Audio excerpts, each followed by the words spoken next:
ननियाल बच्चों को ज़्यादा पसंद क्यों है, और क्या वाकई तमाम रिश्ते बराबर होते हैं? हम अभी ऑफ़लाइन भी गुफ्तगू कर रहे थे कि कहा जाता है कि अगर आपकी वालदा दुनिया से रुखसत हो जाएं तो उनका जो लम्स है, उनकी जो मोहब्बत है, उनकी जो खुशबू है, वो अपनी खाला में तलाश करो। तो फिर तो बात ये होगी ना कि खाला और फुप्पी बराबर कैसे हुई? हाँ, खाला और फूफी, ज़रा फूफी बाप के रिश्ते का बाप का लम्स महसूस करना हो तो फूफी में महसूस करें या हाँ। चचा में महसूस करें, हाँ। और माँ का लम्स खाला में महसूस करें। असल में बात यह है कि एक हदीस है कि जब तुम शादी करो तो जिस औरत को तुम चूज़ करो, उसमें ये मत देखो कि यानी कि तुम एक बीवी तलाश कर रहे हो, बल्कि ये देखो कि तुम एक बच्चे की माँ तलाश कर रहे हो। सही। तो उसमें एक आगे जुमला ये भी है कि बच्चे पर जब औरत को तुम तलाश करते हो तो बच्चे पर उसके मामुओं का भी असर आता है, यानी ननिहाल का असर बच्चे पे ज़्यादा आता है। सही। और उमूमन मैंने ये देखा है कि जिस मिजाज के और जिस तरीक़े के मामू होते हैं, भांजों में वो बहुत 90% वो झलक आ रही होती है। आपकी बात में मैं मुस्कुरा इसलिए रही क्योंकि अक्सर रिश्ता देखते हुए लोग कह रहे होते हैं ना, मामू को देखो वो गंजा तो नहीं है, आगे बच्चे गंजे ना हो जाए, उनके बाल ना ख़त्म हो जाए। बाप के तो बाल देखे ही जाते हैं, ददियाल को भी नोटिस करते हैं, लेकिन मामुओं के बालों की भी बड़ी बात हो रही होती है उस वक्त। ये तो खैर मजाक की बात थी। आमिर भाई, आप क्या कहेंगे कि झुकाव ननियाल की तरफ ज़्यादा क्यों होता है? मेरा ख़्याल है कि माँ क्योंकि ज़्यादा अपने बच्चों से इंटरेक्शन रखती है, अपने जज्बात का इजहार करती है। हाँ। और बाप शायद इतना अपने अंदर की जो कैफियत हैं उनका इजहार नहीं करता। हाँ।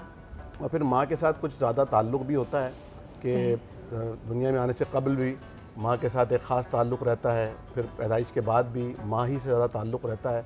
तो वो माँ बच्चे के ज़्यादा करीब होती है, बच्चा माँ के ज़्यादा करीब होता है। माँ की फीलिंग, माँ के एहसासात, माँ का चेहरा देखना, माँ के आंसू, माँ की खुशी, जो भी आप ब्रेक में भी जो बात कर रही थी कि जब माँ को ये देखता है बच्चा कि माँ ज़्यादा खुश कहाँ हो रही है, तो शायद लाशऊरी तौर पर बच्चा भी वहाँ चाहता है कि मैं वहाँ ज़्यादा रहूँ क्योंकि माँ मेरी वहाँ पे ज़्यादा खुश हो। तो यहाँ पर माँओं की भी जिम्मेदारी बनती है कि अगर वो चाहती हैं कि बैलेंस लाइफ हमारी औलाद की हो और सिर्फ उसको मामू और सिर्फ खाला ही ना मिले, बल्कि चूँकि उसका बाप भी है तो उसे फुप्पियाँ और चचा और ताया का भी प्यार मिले, तो उसे वहाँ भी खुश रहने की कोशिश करना चाहिए जहाँ उसे अमूमन खुश नहीं रखा जाता या नहीं रह पाती। मुझे लगता है ये एवोल्यूशन होती है। शादी के जो फौरी साल होते हैं उसमें जाहिर सी बात है, एक तो लड़की खुद भी एडजस्ट हो रही होती है, मिस कर रही होती है, छोटे बच्चे को भी लेकर अगर जाती है तो उसको एक ट्रस्ट होता है कि मेरी बहनें या मेरी वालदा या जो भी मेरे रिश्तेदार वहाँ पे मौजूद हैं वो सब कुछ देख लेंगे and I can be a child again. देखिए, अक्सर ये बात कही जाती है कि जब तक अल्लाह ताला सबके वालदैन को लंबी ज़िंदगी, सेहत और हयात दे, जब तक आपके वालदैन हयात हैं तो आपके पास एक license to be a child मौजूद होता है कि आप जो ज़िम्मेदारियाँ अपने घर में निभा रही हैं कि भाई मेरे बच्चे को मैंने वक्त पे खिलाना है, नहलाना है, सुलाना है, आप थोड़ी देर के लिए उससे एक तरह से रिलैक्स हो सकती है क्योंकि somebody will take care of it। आपको खुद बच्चा बनने की एक तरह से लीवे मिल जाता है।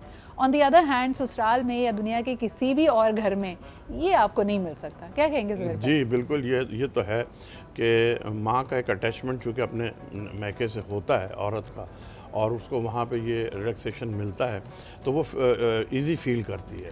और चूँकि वो ये सब छोड़ के गई होती है तो उसकी अहमियत अब जब वो वापस आती है तो बढ़ जाती है। सही। और वो अटैचमेंट बढ़ता है। हाँ। बच्चा वो अटैचमेंट जो बढ़ा हुआ माँ के साथ देखता है तो वो उसकी वजह से वो और टूवर्ड्स द ननिहाल ज़्यादा जाता है, जबकि ददियाल में ये नहीं होता, वहाँ कोई छोड़ के नहीं आया हुआ होता।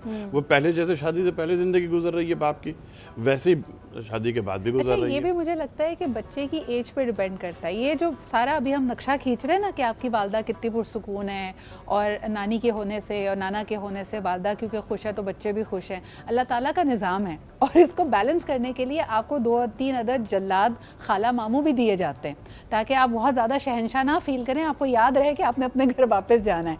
आमिर भाई, कई बच्चों को मैंने देखा है कि वो ननियाल में खुश तो बहुत होते हैं, फिर अपने घर को मिस करते हैं क्योंकि वहाँ के वो शहज़ादे हैं, वहाँ के वो शहंशाह हैं, यहाँ पे कुछ भी है हर चीज़ पूछ के करनी पड़ रही है, खाला मामू के मिजाज को भी देखना पड़ रहा है। ऐसा भी है। और ये एक बात मैं सोच रहा था अभी कि देखें, जो दादी हैं उनकी भी बेटी है, तो वो अपनी बेटी के लिए और अपने उन नवासों के लिए वो बेहतरीन, क्योंकि अल्लाह ताला का निज़ाम है ना, उन लोगों को भी तो यहाँ पर कंफर्ट जोन देना है। तो ये अल्लाह ताला का निज़ाम है, मैं समझता हूँ इसमें कोई ऐसा तफावत नहीं होना चाहिए। और जब बच्चे छोटे होते हैं तो वो लोगों के रहम करम पर होते हैं, जहाँ ले गए वहाँ चले गए, जहाँ रोक दिया वहाँ रुक गए। तो फिर दूसरा ये कि अपने घर में वो प्रोटोकॉल नहीं मिल रहा होता जो ननियाल में मिल रहा होता है बिल्कुल। बच्चों को। अच्छा, हम जब वो बात बड़े होते हैं करते तो हैं- प्रोटोकॉल खत्म हो जाता है, तो वो अपनी मनमानी कर रहे होते हैं, अपने घर में ज़्यादा पसंद करते हैं।